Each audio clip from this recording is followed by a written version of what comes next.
This video is about lessons learned from the playground. I watched a less popular girl, Allison, walk up to a group of 4 girls who were playing a game of Foursquare. As she approached and asked, "Can I play?" she was quickly rebuffed. "The game is closed," Sarah, the ringleader, announced. Given the school is a peaceful playground school, I was surprised at the response because of the "you can't say you can't play" mantra. Allison, whose disappointment was obvious, turned to play another game.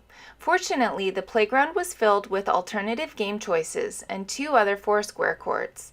Allison selected one of those courts and soon was happily involved in another Foursquare game. This time, she didn't ask, but rather waited in line by the letter D.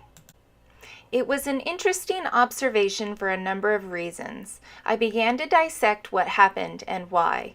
In the first situation, Allison asked for permission to play. The question, "Can I play?" allowed Sarah the opportunity to respond and in fact reject the request.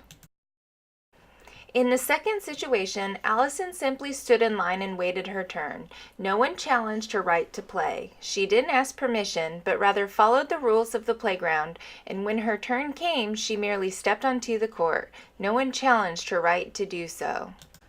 Entwined within the actions of young children was a lesson. When you act in accordance with the school rules, wait in line and go in when appropriate, that behavior makes rejection less likely. Why didn't Allison remind them of the school rule, "You can't say you can't play"? I'm not sure. If that had been the only Foursquare court, perhaps she would have. This illustrates the importance of painting multiple markings on the same court. When we gathered information about children's play choices, we observed that children often picked a less preferred game rather than wait in line.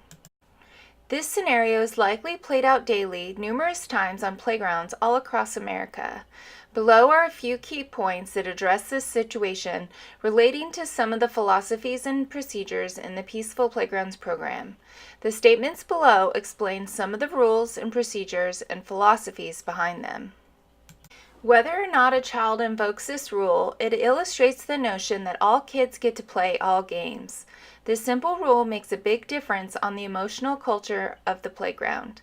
Exclusion is something that is hurtful and sometimes crosses over into a form of bullying, especially in girls. Peaceful Playgrounds advocates painting multiple games of the same marking. The reason is illustrated in the situation above. If the children want to play a particular game, they will have options. Multiple playground markings makes exclusion less likely when children have the choice of which game they will choose to play on and perhaps even start a new game, which may include other children. We recommend a minimum of 3 courts of each activity. We have found that multiple game markings are important not only for the reason expressed above, but because it eliminates or reduces the number of times students wait in line. We observe that rather than waiting in line, children select a less preferred game most of the time. For example, if Foursquare is my first choice of activity and the courts are full with lines, they will choose handball. Thank you for watching this Lessons Learned on the Playground video.